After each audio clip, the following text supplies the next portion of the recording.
mobilizing all of our fire, police, and emergency resources to do that. The governor has alerted the National Guard, and they're being deployed to come and relieve us early to later this afternoon. And the urban search and rescue teams are coming here from around the country to also assist us. But until then, which means until probably 2, 3, 4 o'clock this afternoon, our police department, our fire department, and our emergency people are being stretched to the limit. And I'm sure we've also lost a significant number of them. Now, you're reluctant, I assume, to put any other name attached to the casualties except significant. Do you believe it's hundreds or thousands? I really don't. I really don't want to say right now, Peter. I think it's going to be a horrible number. I saw people jumping out of the World Trade Center. I saw some of the firefighters who I know going into the building. And we were in a building in which we were trapped for about 10, 15 minutes. Are you talking about did you go immediately to the Office of Emergency Management? No, I went down to the scene, and we set up headquarters at 75 Barclay Street, which was right there with the police commissioner, the fire commissioner, the head of emergency management. And we were operating out of there when we were told that the World Trade Center was going to collapse. And it did collapse before we could actually get out of the building. So we were trapped in the building for 10, 15 minutes and finally found an exit and got out, walked north, and took a lot of people with us. My question is, the Office of Emergency Management headquarters, into which you put enormous effort for coordination in a disaster like this, has it been damaged? Is it still operating? It's gone? It's been damaged. I don't know how badly. And right now, that whole area of Manhattan, including the police department, which is another area we would operate from, City Hall, is another area we would operate from, have been closed off. So we've moved to a secure location in Midtown Manhattan where we're operating city government. Is it fair to say, do you think, that all of your drills for dealing with terrorism and disaster are going according to plan, or has this been of such of magnitude that we've just all been caught totally off balance? Oh, there's no question we were all caught totally off balance. No one could possibly expect large airplanes to crash into the World Trade Center the way this happened. I think, having said that, as I watched what the police officers and the firefighters were doing, I think they're going to save the maximum number of lives you could possibly save in a situation like this. I mean, the emergency efforts that they've been going through over the last 2.5 hours are nothing short of inspiring. And when the National Guard comes in to say, did you say to take over or offer some relief, what can the National Guard do that you cannot do at a city level? Well, at this point, what they can do is relieve men who are going to be exhausted physically and emotionally. Now, just, if you would, because I know how busy you are, just give us some sense of what you thought at the time about all this. I thought that I would never live to see anything like this. I didn't think anything like this was possible. When I first arrived there, I rushed down there from Midtown Manhattan, and I saw the first building that had been crashed open. And when you look at it, it takes you a minute to really comprehend that this is actually happening. And to see people jumping from the top of the World Trade Center. I mean, I don't think I've ever had a nightmare that's worse than this. And we want to break in locally here in Washington to also bring you up to date on what's been going on here in the nation's capital as a result of this horrific sequence of events here in the United States. I'm Kathleen Matthews. And I'm Del Walters. We are receiving some numbers right now of the number of injuries that are taking place as a result of what happened at the Pentagon this morning. You're looking at videotape right now. It happened at approximately 10 o'clock this morning, and then at about 11:15, the facade of the Pentagon collapsed. We know now that 26 people have been admitted to Virginia Hospital Center. We do not know the nature of their injuries or the severity of their injuries. In addition, we are being told another 7 people have been taken to Washington Hospital Center with burns. That's right. We want to give you a phone number because I think there are a lot of folks who are very concerned that maybe they know passengers who were on board any one of these flights that has been crashed into a building as a result of these terrorist attacks. American Airlines actually has put out this number that you can call 1-800 1-800-245-0999. I guess that's a general number for any of the airlines that might have been involved in this. 1-800-245-0999. Very difficult still to get information out of places like the Pentagon because, of course, most federal buildings, all federal buildings in the area, including the Pentagon, have been evacuated as a result of this. There have been reports of people who died in that Pentagon attack, but we have no confirmation of that at this point. And we also know that one of the planes involved was a flight that originated out of Dulles. It was an American Airlines Flight 77, a Boeing 757. There were 58 passengers on board. We don't have information yet as to the names of those passengers, but you saw the American Airlines number. That is the number that you call if you are seeking information with regards to that particular plane. We believe that that was one of the planes that crashed into the World Trade Center in New York. It originated out of Dulles. Now, all of the airports across the country have been shut down. You saw National Airport there. They were shut down right away. Dulles, we understand, will remain closed until 11 o'clock tomorrow. There is no air transport going on at all in the United States or Canada. We want to bring you up to date now on some closings that have been going on, obviously, because this has really shut down the Washington area. It is a long list. We're going to read them for you in case you're listening, but they are on your screen as well. Arlington County schools will be open. Prince George's County schools closing 2 hours early, so you need to make arrangements to pick up your loved ones. D.C. public schools at this hour, even though we understand it is still being debated, remain open. Montgomery County schools will be closing an hour and a half early. Edison Friendship Public Charter School closing at 12:30. Okay, we want to move now to Charles County, Loudoun County, and Alexandria. These further out, of course, from the nation's capital, and all of those remain open. In terms of private schools throughout the area, we understand many have been closed, and you need to check with your local school. Generally, they do follow a specific policy that coordinates with the public schools. Now, here are the university closings. American University is closed. The University of Maryland in College Park is open.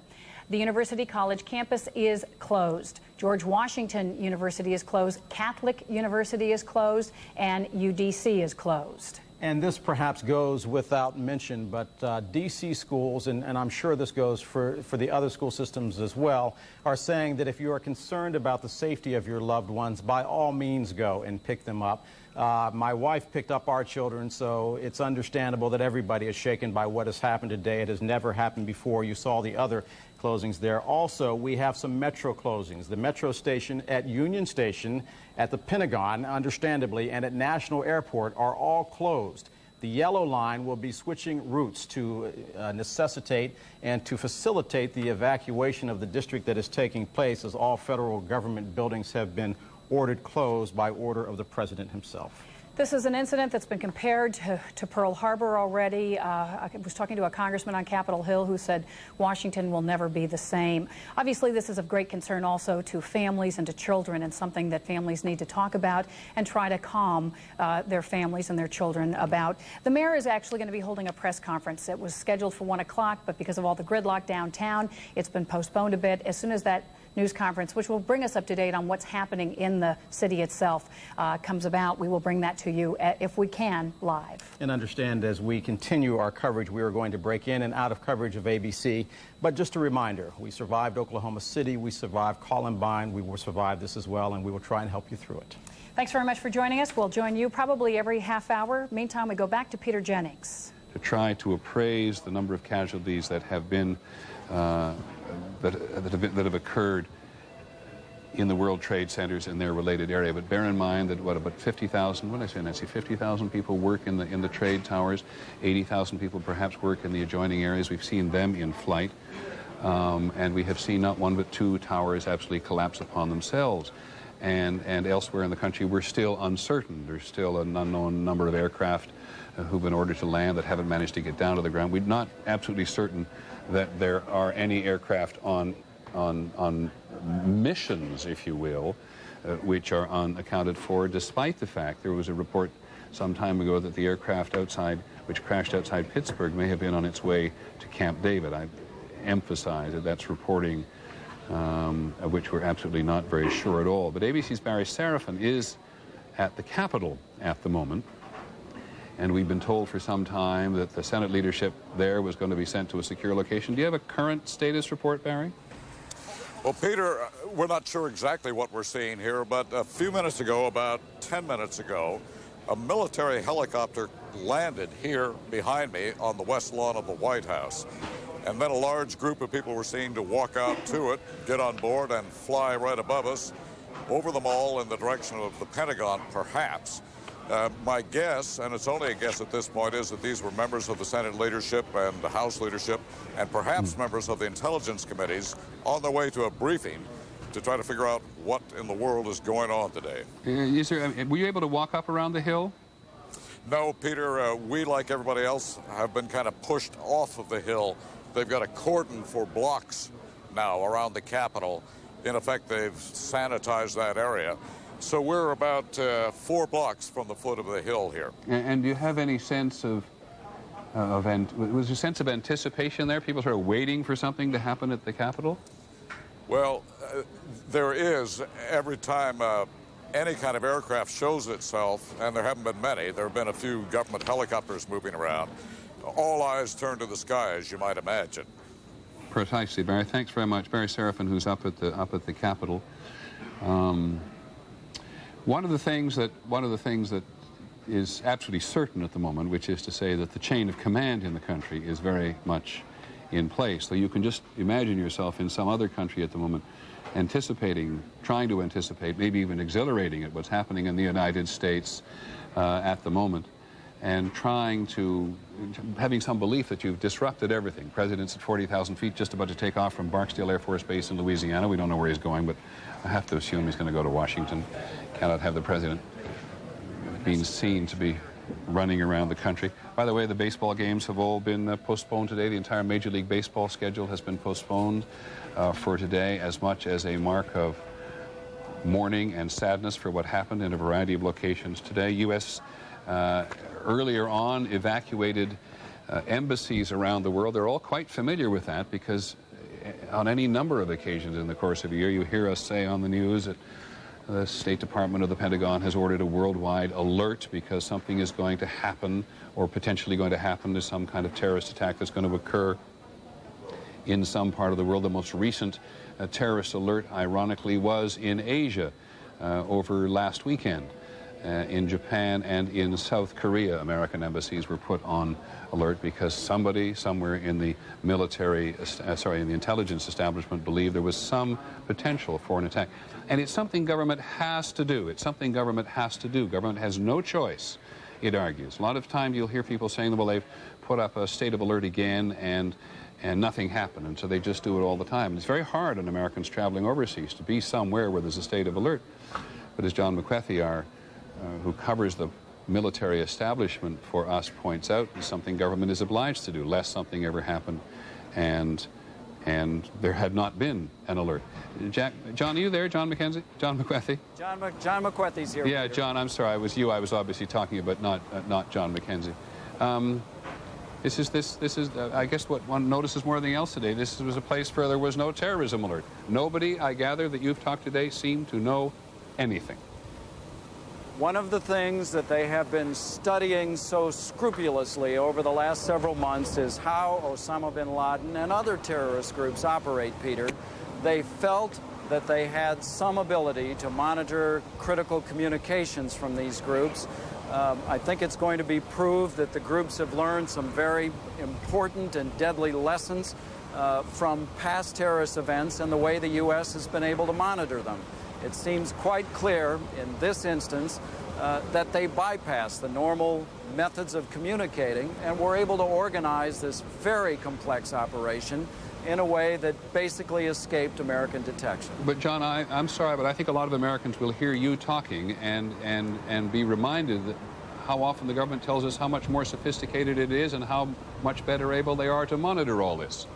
They are able to better monitor it, Peter, but every time, and you and I know this because we have had conversations with high-ranking government officials about how much detail we put on the air.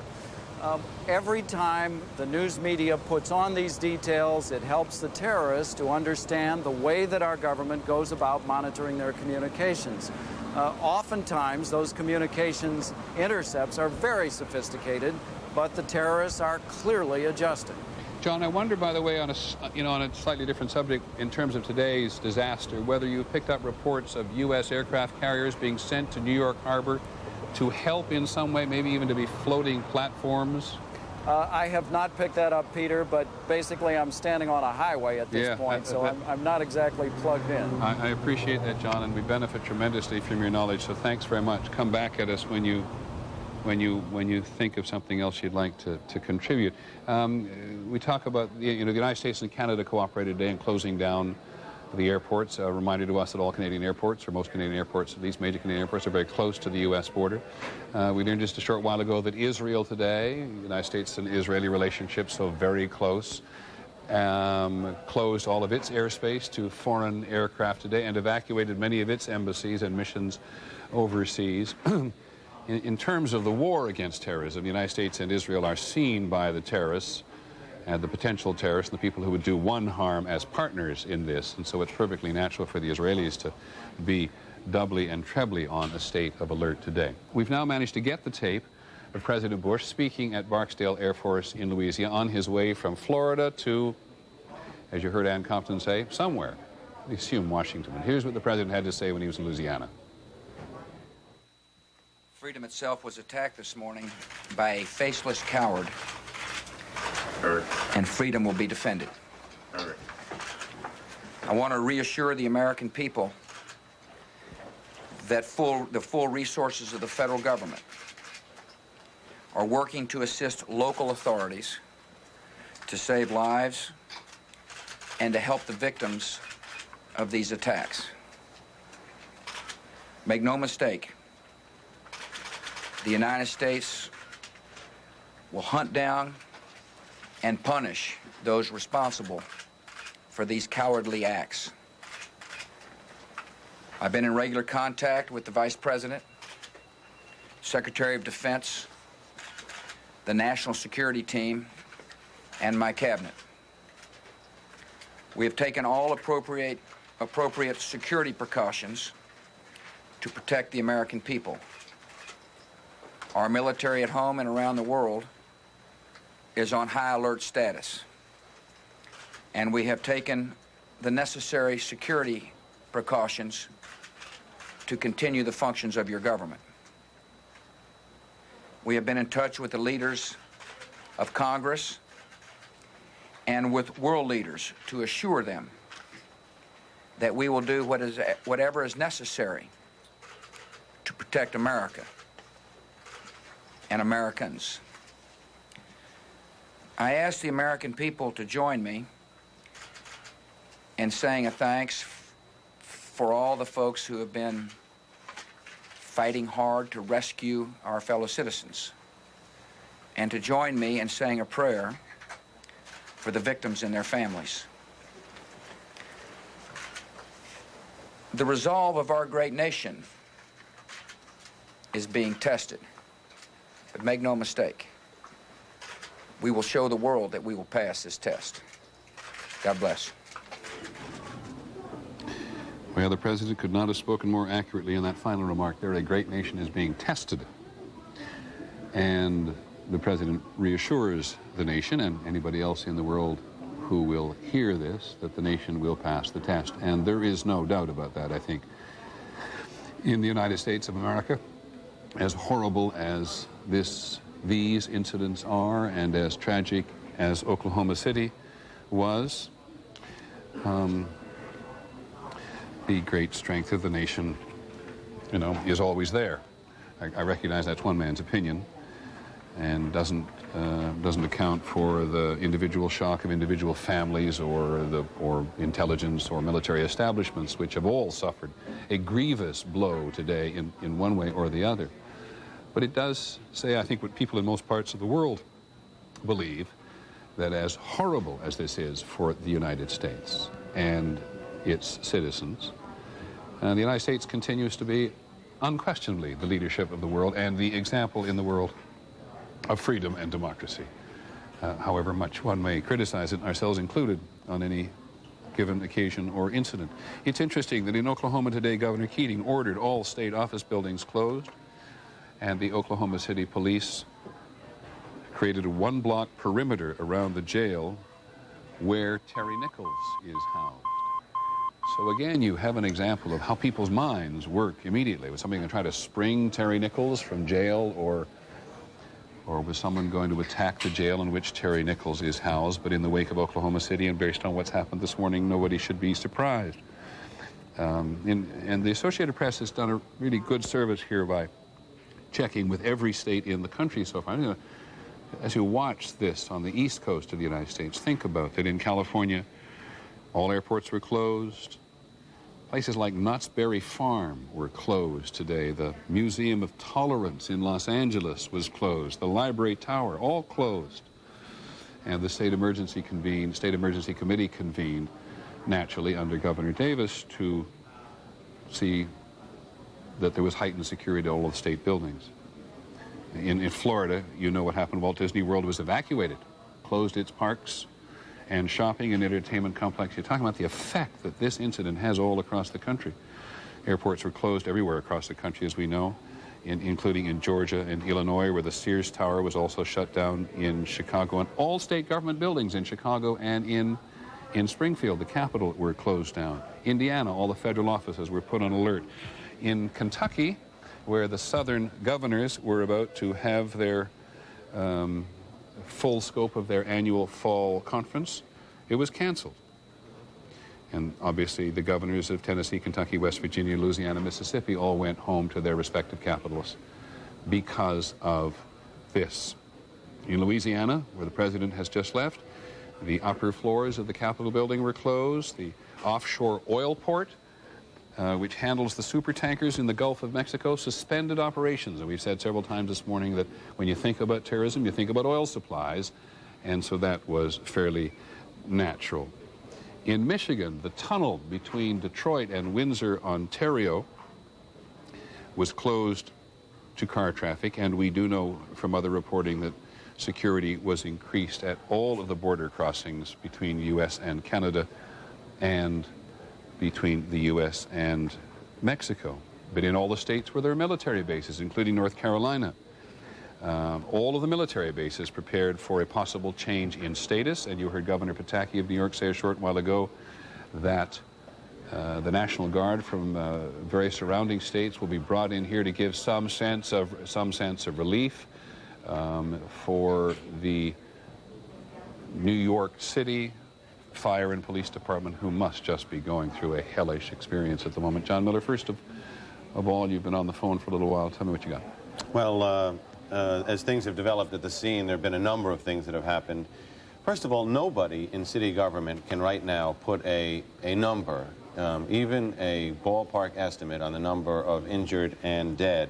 What they've done to try and deal with the large numbers they have is literally brought in students from NYU Medical School to help in the massive triage effort down there.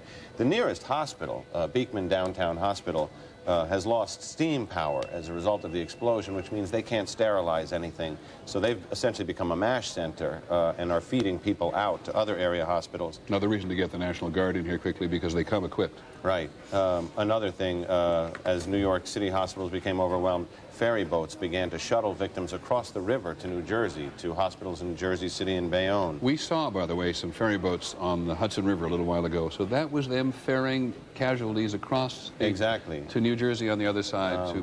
I spoke to some police officers that I know, police officers who used to work for me in the police department, who were at the scene, who gave the most incredible descriptions. First of all, police headquarters has been evacuated. There's a tiny skeleton crew there. It's considered a possible secondary target. They've moved police operations to another location, which we've been asked not to disclose, so that that doesn't become a possible target. The police commissioner is there now trying to get together enough information with the mayor and his people to actually brief us. Police precincts, and this is something eerie, Peter. We've touched on this before about a city, an American city in a free country going into lockdown. The 75 police precincts in New York have been sealed off in a one-block radius to traffic and pedestrians. All of which, I have to tell you, is alarming, but seems common sense. Yeah, it does. I mean, on a day like today, when nothing seems normal, such incredible things actually seem prudent. One of the officers I spoke to on the telephone, who was there when the first building collapsed, said he was standing across the street He was assigned to find a senior FBI official to get a briefing for the top command, and that the building fell. He said, I ducked behind a truck, and I closed my eyes and hit the deck. He said, I waited 30 seconds thinking that was enough. Then I opened my eyes, and it was night. It was complete blackness. He said, I began to crawl, and crawl for more than a block. And then I picked myself up off the street, but I still couldn't see. He said, a kid who was outside the major dust actually saw him struggling for sight, went in there and pulled him out and brought him into the church at Barclay Street, where he washed his eyes out with holy water to try and regain his vision. He was covered with dust and soot. These the kind of human descriptions of the stories of people who were there at Ground Zero when the first building fell. Pressing for some kind of numbers, they said, all we have is preliminaries, and they're too small. He said the Port Authority believes they may have between 10 and 20 cops involved in the building, in the rescues, that are unaccounted for. The fire department, and this may be a lowball number also, between 80 and 100 firefighters. An earlier report said there were 200 firefighters unaccounted for. Unaccounted for at this time, and between 12 and 20 New York City police officers. Again, soft numbers, but unfortunately, the estimates are that rather than going down, they may go up. That's the fear. This is the occasion, not one of those occasions. This is the occasion when a member of the police department, the fire department, or the military has got to respond only to the training. You just go into automatic and you do what you're trained to do. It was amazing to me listening to the police radio traffic today, even as momentous disasters unfolded. I mean, the unspeakable. The collapsing of the Twin Towers, one after another, that while there was a high pitch to a lot of the voices and a little screaming and yelling, the rapidity with which calm was restored on the radio, and they went back to sending orders and continuing operations and acting in a logical manner. You really do revert to your training as a second nature.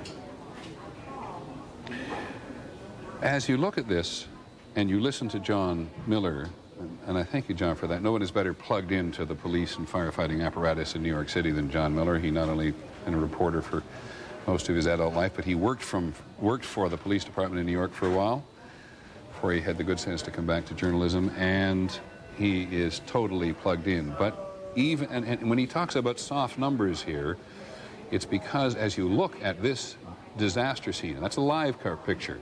That is a live picture 9, 10, 11, 12, 1, 2, 4.5 hours after this actually occurred, and you're looking at the smoke and the dust still emerging from the edges of these canyons in lower Manhattan, and the magnitude of trying to deal with these people, extends to moving them across the Hudson River in ferry boats, the ubiquitous ferry boat in New York harbors, not as necessary as they were in the days of greater ship travel, to the New Jersey side.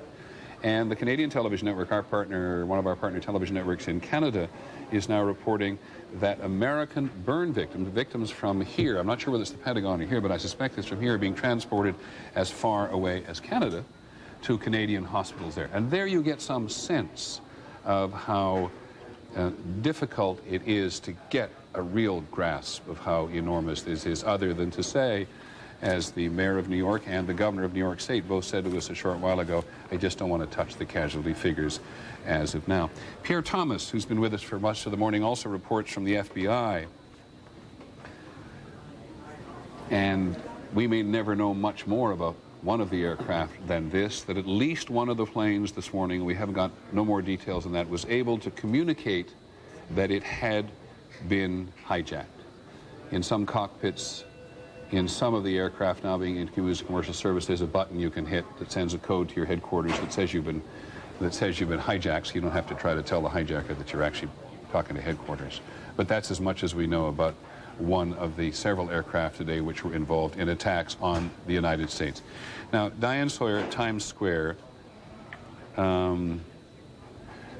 has been trying, I know as best she can, to get some handle on casualties vis-a-vis the people who are pouring into hospitals. Diane? Right, Peter, here's all I know, and it's kind of postscript to what John Miller was saying earlier. With Beekman Hospital, the closest hospital, as he said, has been relatively out of commission. But St. Vincent's Hospital, which is one of those in the next perimeter, 25 major hospitals in New York, this is one of the next closest, told us just minutes ago they had 184 hospitalized, 2 dead. Now, again, we know that these figures are going to be changing almost minute by minute, so this is very early. But at this time, and by now we're talking just minutes ago, 184 hospitalized, 2 dead. They said to us again, though, remember that where the World Trade Centers used to be, there is now a mountain of rubble. We are talking 200,000 tons of steel, 425,000 cubic yards of concrete, and 43,600 windows with all the glass in them now just lying on the ground. So the excavation has only begun, but 184 right now from St. Vincent's. Thanks, Diane, very much. And I must tell you, I feel a little embarrassed about trying to focus on casualties in numerical terms only because it will ultimately give us some sense of the magnitude of this attack on top of the buildings themselves being brought to the ground, and similarly true at the Pentagon. So nobody feels gruesome, or it's not about the gruesomeness of the casualty figures. It is simply trying to get some sense of the magnitude in human terms rather than the physical terms, which so much of us in the country saw just before our eyes. Before I talked to John and to Diane, we were just running there briefly through various different parts of the country where the ripple effect of these attacks were felt. In Las Vegas, for example, this is back to the Associated Press report, which they did a really good job pulling the country together. Security was increased at all of casinos on the Strip in Las Vegas, because if you think about it, for enemies of the United States, that kind of excess is seen as a symbol of the United States as well. The only place we could find all of the federal buildings open so far was in Vermont, where the federal buildings in Montpelier and Burlington were both open, and they have an atomic energy plant up there, and it was placed on a state of heightened security as well. Whereas in Nebraska, you'll see the first of probably many examples of this in the hours and days ahead. State employees were asked if they would give blood, because blood will be needed. There is a blood shortage in the United States, as we've heard time and again from the Red Cross. It's almost at a state of crisis in terms of blood collection in the United States at the moment, and so and what do you need in a time like this? You need blood, and you need plasma for all the people who have been hurt and damaged, and so that's important. And in Nebraska, state employees were responding to requests for blood donations, and at the Air Force bases out there, and then the security was heightened. And at churches all over the country, they're beginning to have these services, which will become part of the national fabric in the next couple of days, as people pray for the victims and those we hope are survivors of this. Terry Moran is at the White House, which is his normal beat. He didn't go with the president to Florida today. It's often the case that the president's doing a purely political trip. We ask him to stay home to give us a broader sense of things. Well, Terry, what's the state of the White House as of now? Well, Peter, the White House has pretty much been evacuated altogether. Just before it was evacuated, we are told that the national security team was taken to the secure situation room in there, but they are the only people in there. White House staff, most of the White House staff was told to go home. And the president, as you've heard, flew to Louisiana and is now en route, we don't know where.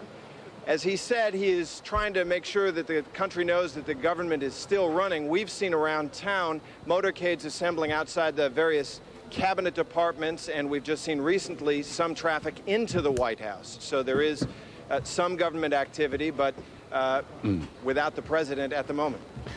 Terry, there's a very small collection of reporters and camera team on board the President and Air Force One at the moment.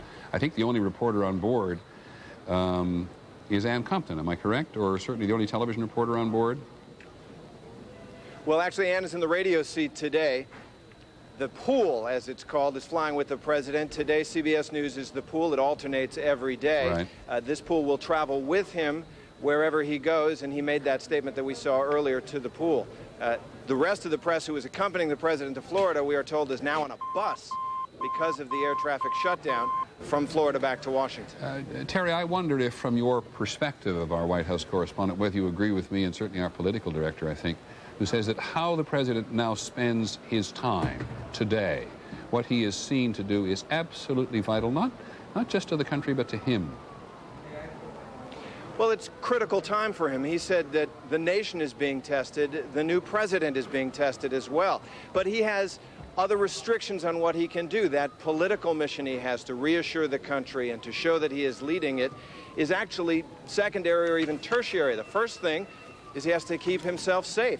The Secret Service is going to insist that he be secured, and then second, he must remain in efficient strategic communication with United States forces around the world. That's undoubtedly why they took him to Barksdale Air Force Base in Shreveport. But you're absolutely right. The main thing he has to do for most Americans is communicate to them that he's in charge, that he intends to take control of this situation, and as he said, hunt down the people who are responsible for it and punish them. Terry, I know you want to go back to your reporting. Is there anything else you want to add at the moment?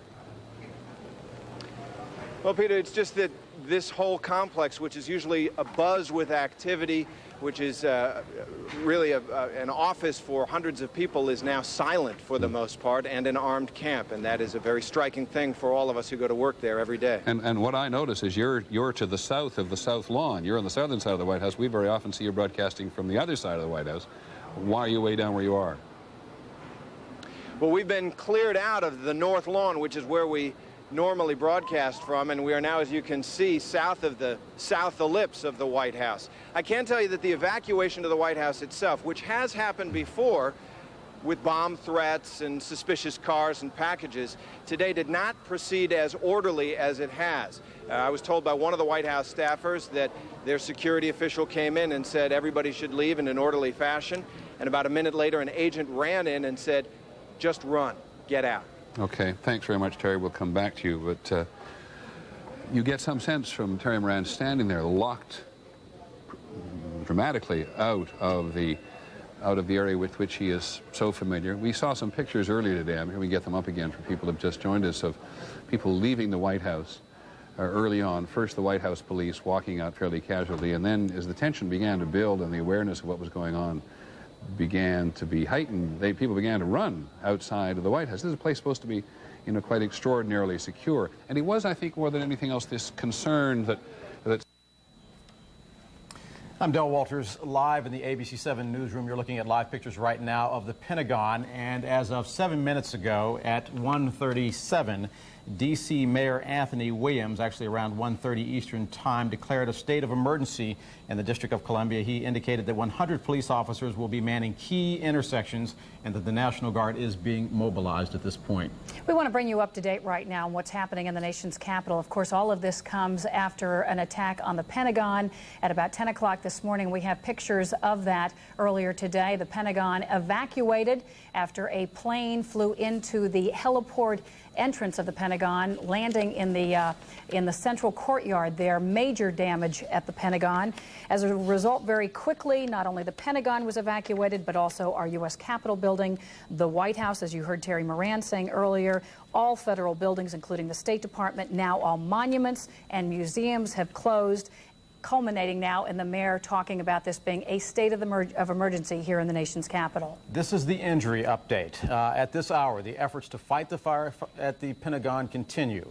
The Virginia Hospital Center is reporting that there are 26 people that have been taken there with injuries. No word yet on the severity of the injuries. The Washington Hospital Center says that 7 people have been injured there. They say that most of those who have been brought to the Washington Hospital Center were burned. George Washington Hospital Center says they have 2 patients in the emergency room. Both of them are said not to have life-threatening injuries.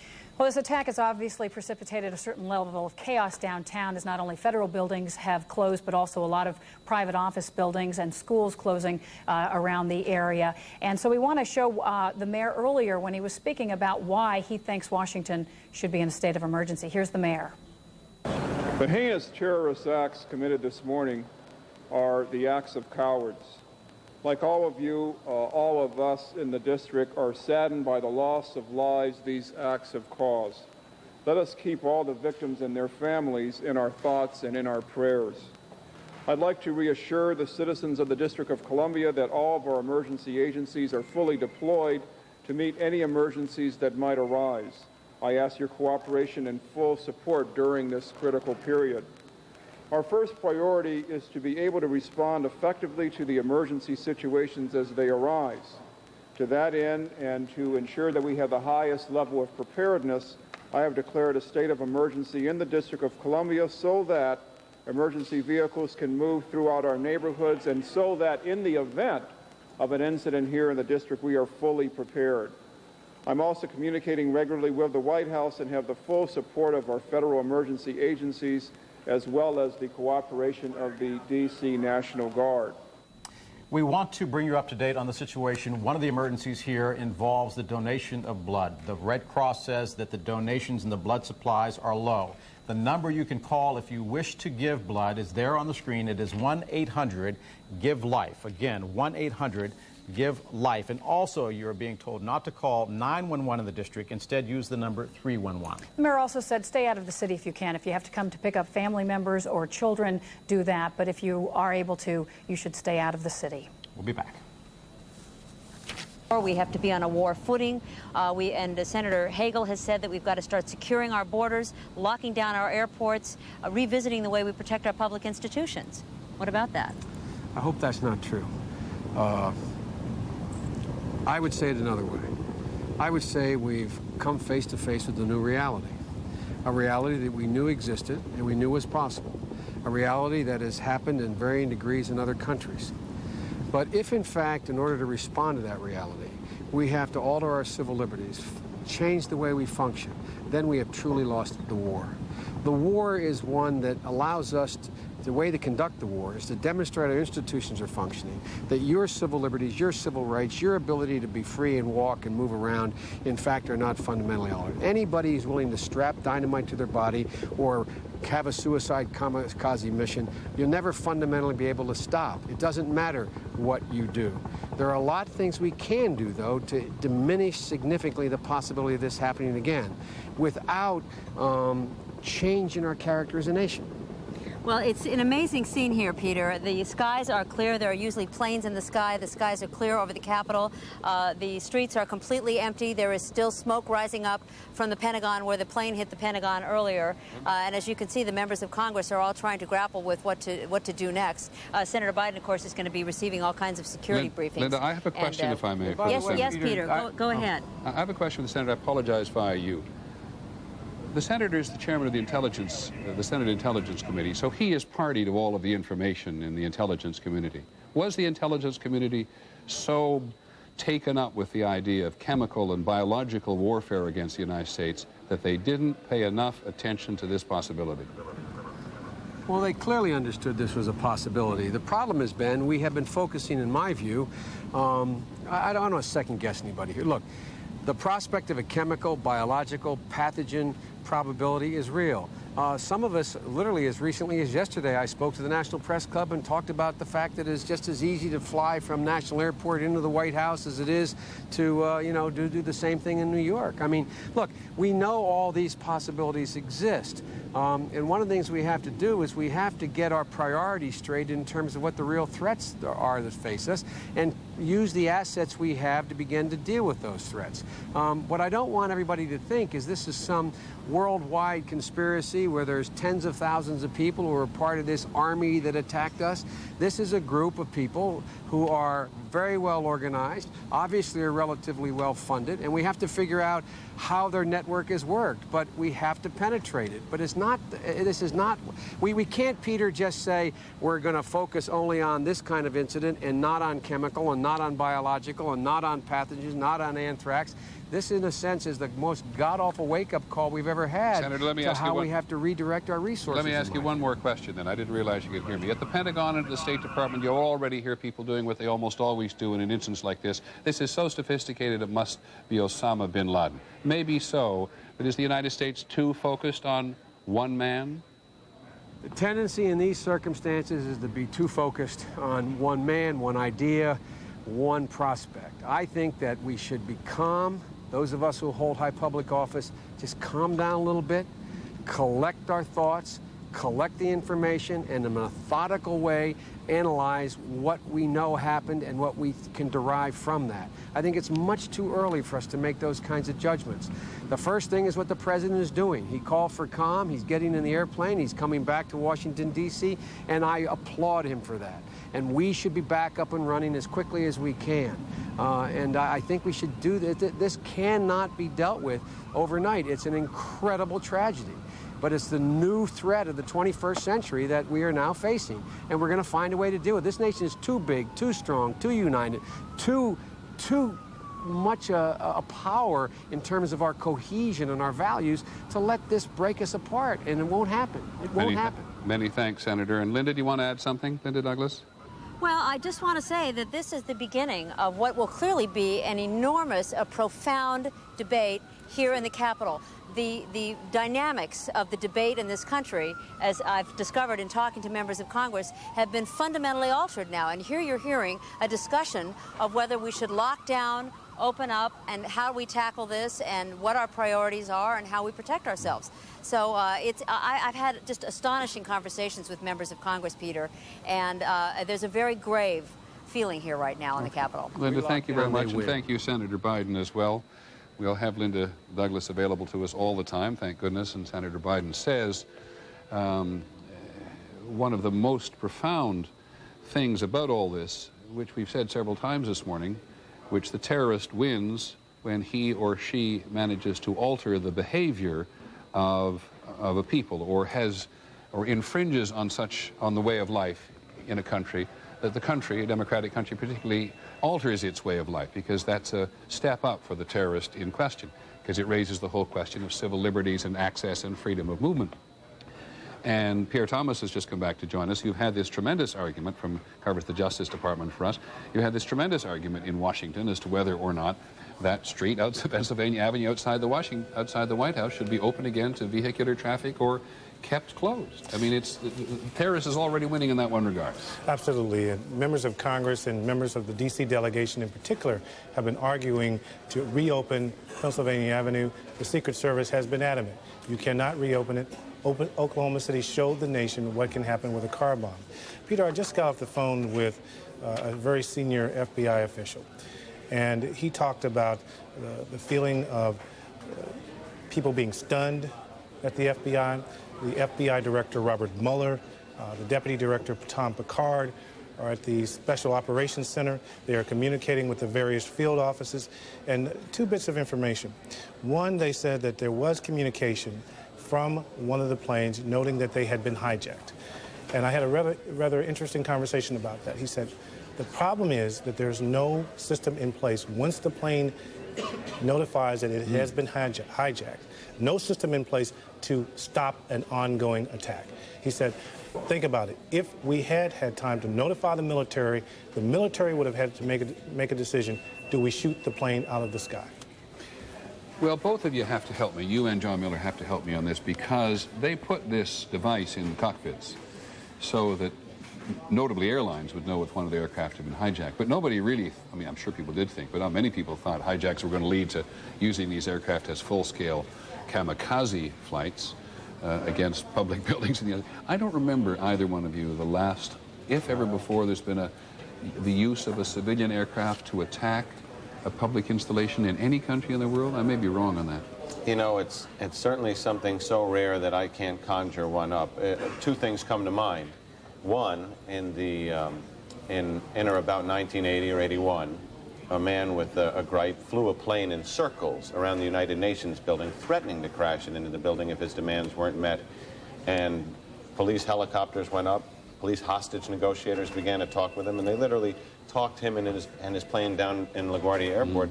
Two, in 1994 or 5, on the day of the signing of the crime bill, ironically, a man crashed his plane into the White House. And I remember as a police official attending the signing of the crime bill with this plane sticking out of the White House's doorway under a shroud. So you've had those, but certainly nothing approaching this scale, and certainly nothing approaching this scale with passengers involved. I mean, you have the crash of Egypt Air Flight 990, where U.S. officials believe that the co-pilot intentionally crashed into the ocean, but again, not into a target. On the phone with us at the moment is the former National Security Advisor in the Clinton administration, Sandy Berger, who's now an independent consultant with a company that consults between the U.S. and foreign countries. Mr. Berger, do you hear me? Yes, I do, Peter. Hey, Sandy. I have one question for you, because it isn't so long ago that you were in and or adjacent to the White House. This could have been on the Clinton watch as well as it could have been on the Bush watch. What would be the first thing you would have done? Well, you know, the first responsibility here, obviously, is to the people who are trapped in these buildings. This is first and foremost an undertaking here of relief and rescue. But that's not the job of the National Security Advisor. What is the National Security Advisor? This may involve the National Guard. It may involve other elements, and you have to. That obviously has to be our first priority. Second, securing, as clearly the government has done, other facilities that may be targets, and then looking at. Can I just interrupt you again? Is there a book for this? Is there a book of rules, or do you just have to think, oh boy, we better lock down this, we better lock down that? Well, you know, we have suffered a massive and coordinated attack here, Peter, beyond the scale of anything we have seen before, and be qualitatively different than anything we have seen before. And the United States, we will determine who is responsible for this. The footprint here, so to speak, is large enough that we will know who is responsible, and America will respond. But we need to do it with determination and also with steadiness. We have to determine who is responsible, why this could happen without detection from so many different locations within the United States, and then respond accordingly. All right, let me ask you this, because you've raised the issue. With all of the resources available to American intelligence agencies, not to mention your cooperation with foreign intelligence agencies, you've just said the footprint is large enough, we're going to find somebody. What on earth do you mean? Well, we're talking about a number of planes. We've obviously had this operation happen relatively simultaneously. It's a sophisticated operation, and there's no question in my mind that we will determine who is responsible, and we will respond in a substantial and firm way. This has been a brutal attack against the United States. Mr. Berger, you know better than I do that in the past we sometimes assign blame to people because it's important, but we don't always know who to blame. So can I ask you if you just see any clue this morning, if in your job as National Security Advisor, you see any clue you would have done anything to begin to try to find out who might be responsible for this? Well, I think it is. We have to be careful here not to jump to firm conclusions. We did that after Oklahoma City. We did that after the World Trade Center bombing. They were both wrong, but there are certain elements here, suicide bombings, which do have the character of radical militants from abroad. I think that's certainly where I know. The intelligence community is focused intensely. I have one last question for you, and it's really just a feeling question. You are now an independent consultant helping American businesses do business overseas, or helping other, get through the American bureaucracy. When you talk to your friends and contacts overseas, will they see the United States as weakened by this? Well, I think it depends very much, Peter, on how we react as a country. We have suffered a grievous attack, but if America here has to respond with steely determination, but also with steadiness, and that means, first of all, dealing with the victims, dealing with security, finding out who's responsible, and taking whatever action is necessary and appropriate. It also means continuing to expect and demand the highest level of cooperation from the rest of the world in going after this kind of terrorist threat. This is not just an attack on the United States. It's an attack on the civilized world. And it ought to be seen as an attack on our European friends, on our Middle East friends, and on others. And the response here cannot simply be an American airstrike response. Somewhere. In other words, you can't just mount an airstrike against somebody. It won't be satisfying, right? It may be satisfying, won't be satisfactory. I wouldn't certainly, don't rule out a military component of this, but you also have to get to the root of this. Okay, Sandy Berger, thank you very much. Former National Security Advisor in the Clinton administration, one of the most important members of the foreign policy establishment in the Clinton administration, now an independent consultant, as people in government tend to do when they leave government. It's been hard this morning as we continue to look at the smoke and the dust drift up from a crime scene, as John Miller called it, which we cannot feel in any intimate way on television, only through our reporters and through getting closer in and talking to the cops and the firefighters and the survivors. But we will in time get in there. But in the meantime, we've been trying very hard to figure out all of these airplanes. Because we have a couple of we've got 4 significant aircraft today which have been involved in disasters. And we've asked Lynn Scher, one of our reporters, to try to nail down what we know and what we don't know. Lynn, are you there? I am, Peter. As you point out, it was airplanes that were the weapons of destruction today, not bombs, passenger planes. We actually know very little for sure about what happened, but we do have some details. And bear with me because the information keeps changing. But I want to start with the only one that horribly we actually did see happen. And this, of course, was the plane that crashed into World Trade Center number 2. That, of course, was the South Tower. That's it on the right. Now, and there's the flame from it. What you're seeing is the North Tower. Behind it, there's a second identical tower. As you know, that plane crashed right into it. All morning, we have been told by American Airlines, among others, that flight, that airplane, was actually American Airlines Flight 77 going out of Dulles to Los Angeles.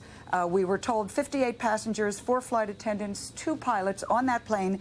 It was hijacked at 9:03. I'm sorry, it was hijacked right after takeoff, crashed into the tower at 9:03 a.m. Let me stop you right there, Lynn, because I've had different information, so I'm going to rely on you here.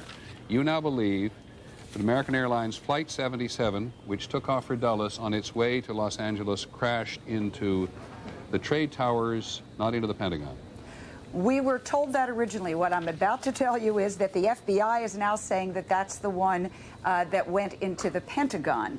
The FBI spokesperson is saying that the flight that went into World Trade Center Tower number 2, that South Tower, was in fact United Airlines 175, a Boeing 767 that left Boston for LAX, departed at 7:58 a.m. this morning. 56 passengers, 2 pilots, 7 flight attendants. This is confusing. I apologize. We are getting 2 different answers to our questions. What I can tell you that appears to be accurate is that the plane that crashed into the North Tower of the World Trade Center at 8:45 a.m. was, in fact, American Airlines Flight 11, American 11, going from Boston to LAX, 7:59 a.m. departure, hijacked right after takeoff, 81 passengers, 9 flight attendants, 2 pilots. We know of 1 other aircraft involved in today's episode, Peter, United Airlines Flight number 93. This was another Boeing 757, left Newark at 8:01 this morning en route to San Francisco. 38 passengers, 2 pilots, 5 flight attendants. It went down in Shanksville, Pennsylvania, which is near Johnstown, which is just southeast of Pittsburgh, Pennsylvania. I believe we have some video of that crash site right there, and that's where this flight went down. We are waiting for a press conference from the airlines to try to make some of this clear to us, but right now that is all the information we have on those 4 planes. Can I just absolutely confirm, because it would try to make it even clearer for people, though you did a much better job than I did. This is from the FBI spokesperson you're talking about, right? What I'm telling you is that the FBI spokesperson has said United Airlines 175 from Boston to LAX is the one that went into the World Trade Tower number 2, the South Tower. The FBI is also telling us that it is American 77 from Dulles to LAX and to Los Angeles Airport that went into the Pentagon. Okay, thanks very much. So what we have now in terms of the trade towers, we have one American Airlines aircraft, one United Airlines aircraft, which hit the 2 trade towers, and we have a second American Airlines aircraft, which goes into the Pentagon, and we have a third aircraft, United Airlines, which we have no idea about, either whether it was on a mission or for what reason it crashing southeast of Pittsburgh today. But 3 major aircraft today carrying considerable numbers of passengers and crew on board are all down, at least three of which appear to have been involved in a coordinated attack on the United States. I should also tell you that abcnews.com plays an important role in our life all the time, but it's very important at a moment like this, and has a good many offerings up at the moment, including the continuous reporting of the work we're doing here on television and they're doing on their own. There's a reader messenger board up there, as always, and that's